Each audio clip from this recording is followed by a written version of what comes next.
And so they had different colors. I want to try this. This is Snow White is the color. And it's funny, when you go to the store, you think, oh, I'll just get some sort of white color that looked closer to that type of concrete that I got. I used the cement all back there for that.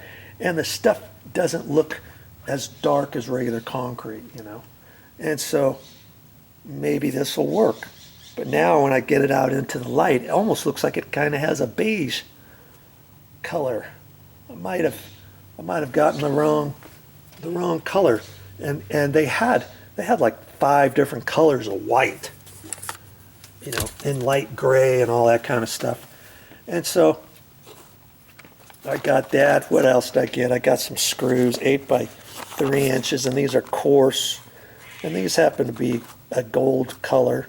And these are just general purpose screws, and the threads is coarse. See, coarse thread. If you're going into wood, you want coarse thread, not fine thread.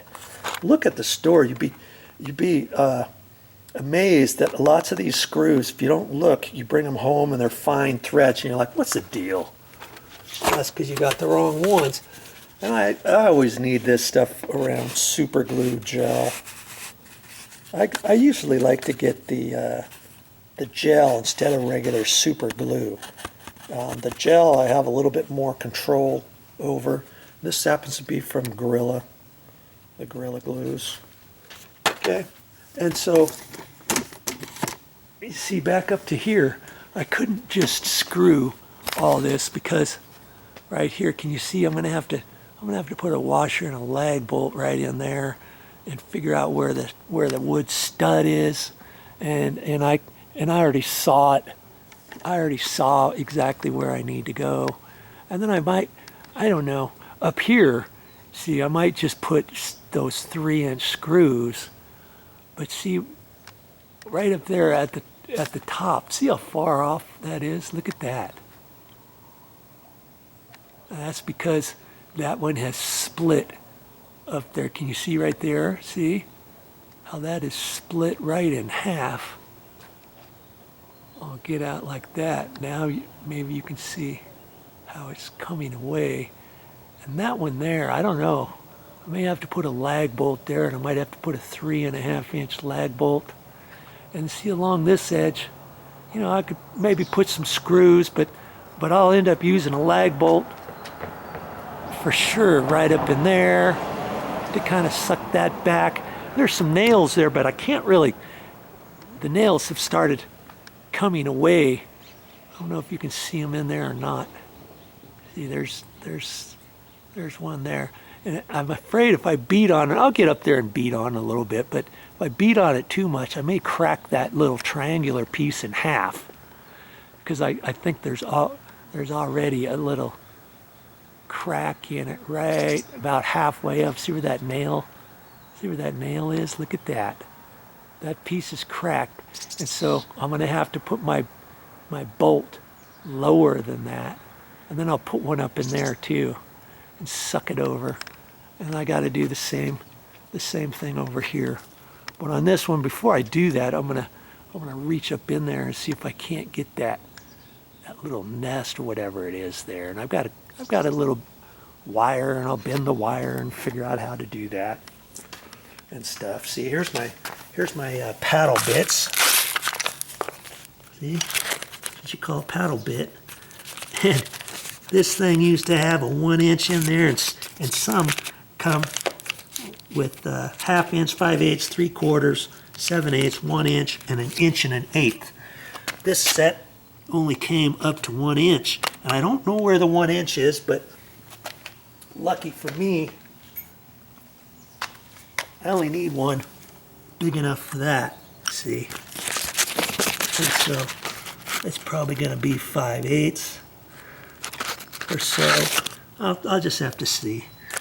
And see, this one happens to have come with an extension piece, which is kind of cool. And it came with a little Allen wrench, and then you put this end into this and then tighten it up. And you have to make sure that if you ever do that, you got to tighten both of these and make sure they're nice and tight, because if you drill a hole through through the top plate or something, I drilled one once upon a time, not this set, but years ago, and it started chattering, and I thought, okay, it's just the bit going through the wood, but it had loosened just slightly up, and I was drilling straight down. After I went through the wood, I heard something go doink, and it was a paddle bit I was using. Fell right out of that, right down inside the wall. It's in somebody's house now, as we speak, 30 years later. You know, so I'm just kind of getting set up. So the last owner, he left his nice little short extension ladder, and I've just left it, and I thought I'll use that sooner or later. And I went ahead and we got a 8-foot tall nice ladder from Home Depot, of course. It's the Werner. If you ever get a ladder, you might want to get the Werners, and they have different colors.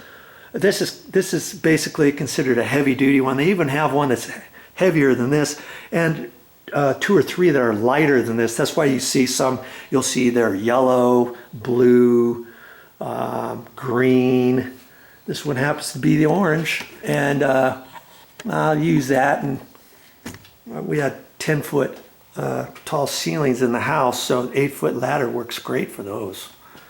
If you're on a 6-foot ladder, it's not high enough. And so see, I've got to plug these in. I've got a Bosch drill. This is an impact drill, and then I've got one just for regular drilling, and I use that for my paddle bits probably, because the impact drill doesn't really work very well as a drill because it wants to chatter a little bit. But the impact, oh man, I'm going to use that to put the screws in when I use the screws. But for the other lag bolts, of course, I'm going to have to use my ratchet set for that.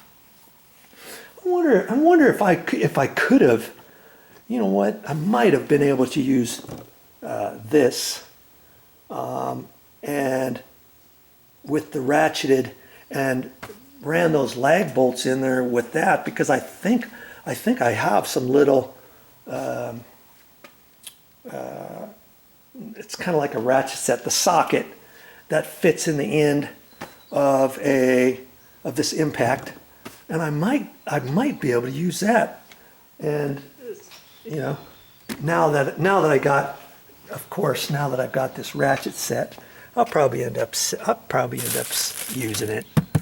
And but you know, if you didn't have the ratchet set, you could do it with the impact wrench if you had a socket that fit the right size.